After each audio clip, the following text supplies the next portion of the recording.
Jadi ada kejadian tat. Orang tua kita mengatakan seketika di zaman itu Masjidil Haram kan belum ada. Iya. Artinya belum dipakai untuk tempat sholat. Kan masih biara, masih kuil. Iya. Iya. Nah, dalam Ka'bah itu masih banyak patung. Itu 4 patung besar kan, Lata, Manat, Ubal, Uzza.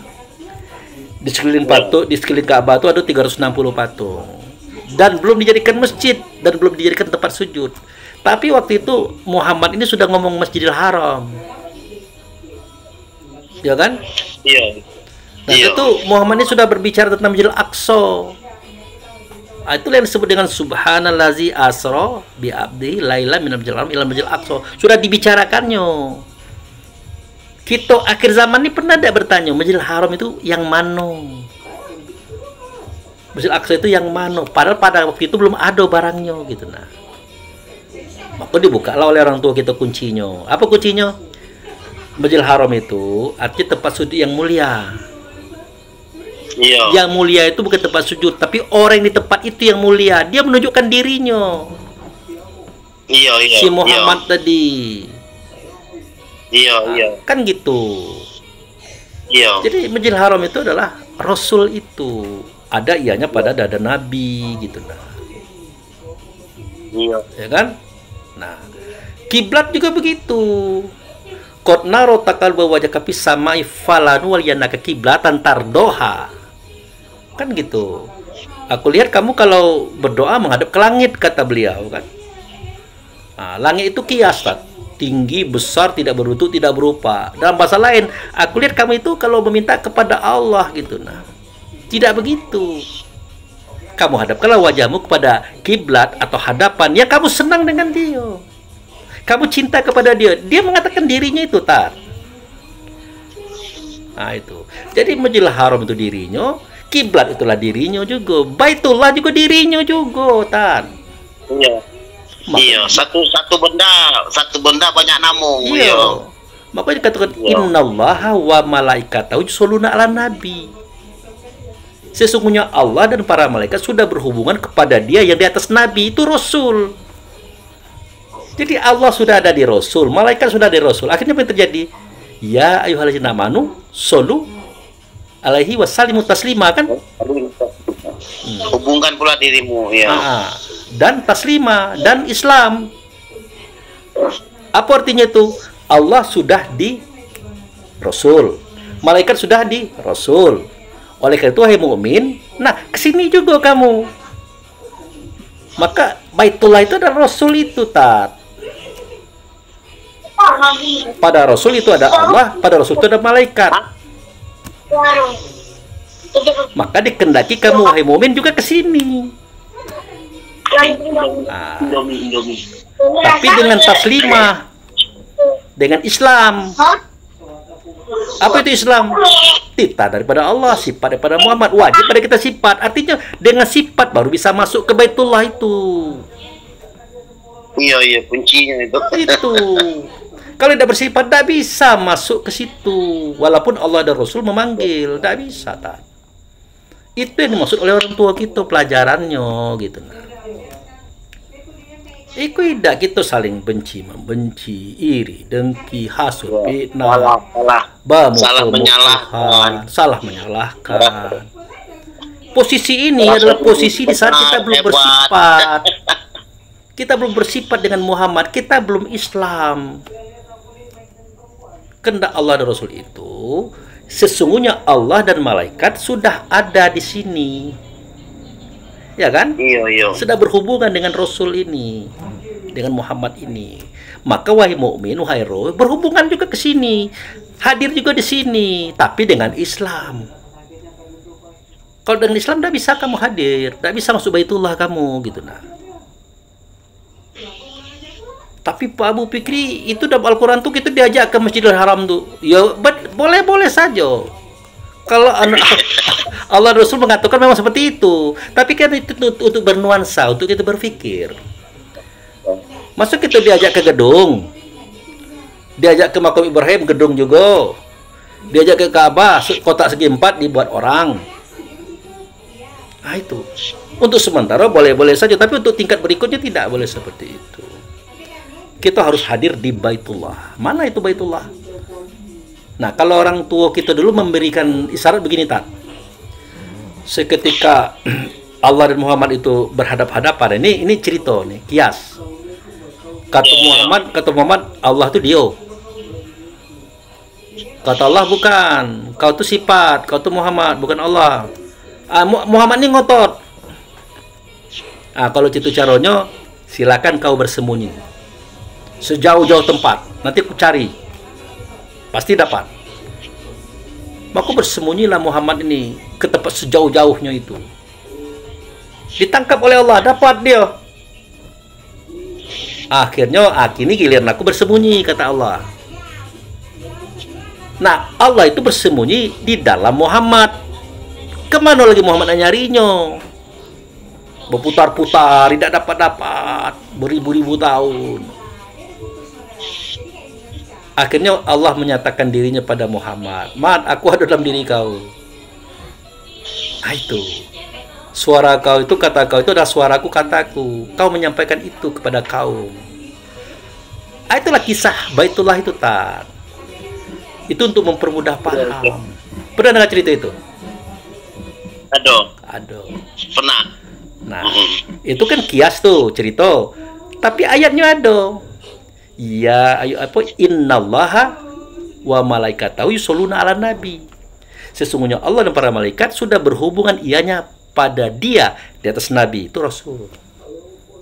Maka dihimbaulah mukmin berhubungan pula lah, hadir pula di sini. Tapi dengan Islam, salimu alai taslima tadi.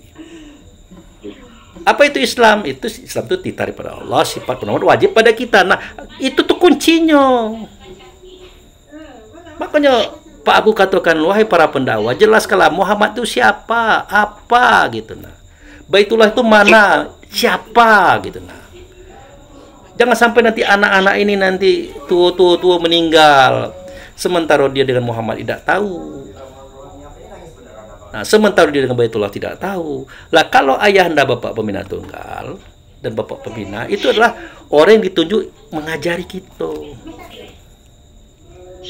Jadi jangan diartikan bahwa itu beliau, bukan.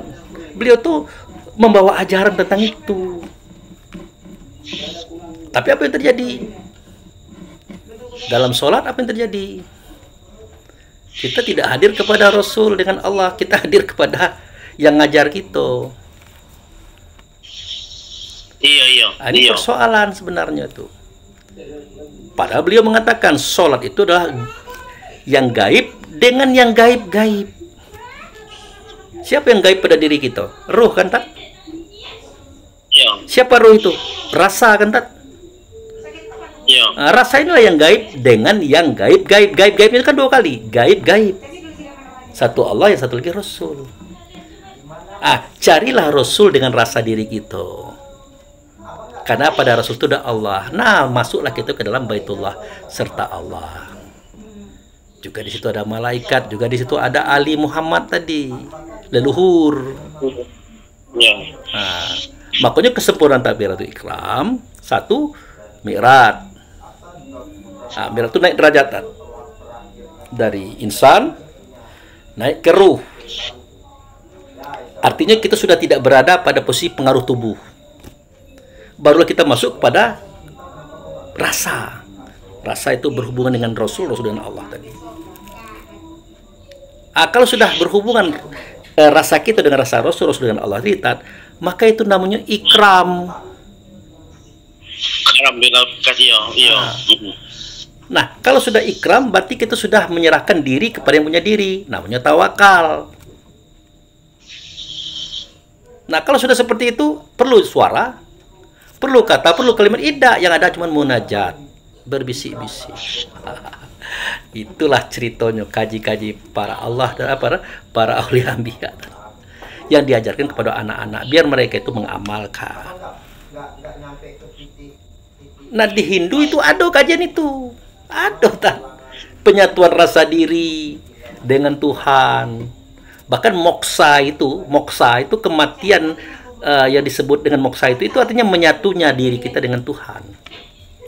Aduh itu. Bahkan dalam istilah lain manunggali kaulah Gusti. Aduh, pernah dengar tuh? Aduh, bahasa Jawanya itu ya. Ada kan? Nah, jadi tidak berbeda cerita itu tadi. Cuma beda bahasanya. Berbeda cara menyampaikannya. Intinya sama, baik. Itu yang perlu kita pahami dalam mengaji ini. Itu ceritanya tuh. Jadi itulah. Mari kita sama-sama mengaji rukun-rukun. Bermusyawarah bagaimana sifat sidik amalat talifatanani muncul di sini. Tanpa sifat ini kita tidak bisa masuk ke Baitullah, tidak bisa bertemu dengan Allah dan Rasul di situ. Jangan merasa sudah sampai, belum masuk ini. Awal tuh ada keinginan itu istilahnya untuk ngomong-ngomong kayak kawan-kawan kita juga kan di sana kan. Bolehlah kita dengarkan apa yang disampaikan Pak Abu.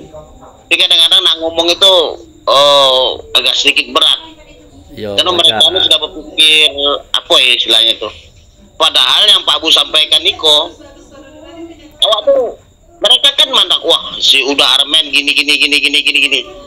Tidak tahu nyo. Kalau ilmu tuh penyampaian dari Pak Abu lah bisa didapatkan. Kalau dari tempat kita ngaji, susah. Kenapa contohnya tidak ada. Iya. Tapi ya sudah lah. Apa sayang? Iya siap. Ya tapi ya sudahlah kan. Kita kan lahir sendiri kan, akan kembali sendiri. Iya. Yang mana yang mau belajar, hanya dapat kan belajarnya kan terjamalkan. Iya. Iya. Ikut pas susah datang ke rumah, pas sehat hilang. Gimana kita nerimanya? Dia mendapat pikir ini. Iya. Coba kalian pikir. Udah aku luar biasa orang nyelo. Bukan nyelo, ang tuh amanat Tuhan gambo. Tidak tahu. Betul, Tan. Tadi kan udah pengajian itu, itulah kembali lagi. Betul.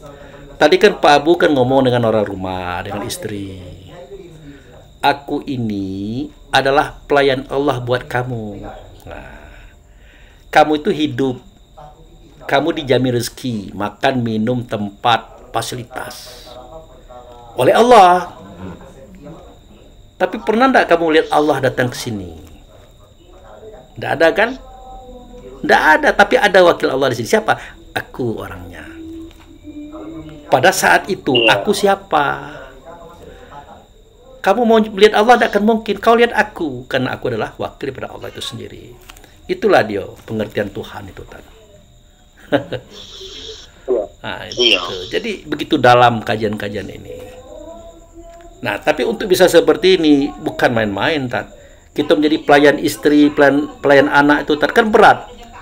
Kadang-kadang sendalnya berserak-serak, kita rapikan. Bajunya tercempak-cempak, kita gantung elok-elok. Kita cucikan, masakan belum beres, kita masakkan. Udahlah nyari duit, kita membersihkan rumah, kita masak, kita pulang, ngidangkan kita pulang. Nah, kalau dibawa ke adat, emosi gitu. Memangnya aku pembantu apa? Memangnya aku budak apa? Tapi kita tidak begitu. Kita menyadari bahwa kita adalah wakilnya Allah, melayani mereka. Makanya ketika mereka melawan kita, ya tersinggung bukan kita, Allah langsung. Begitu cara berpaham.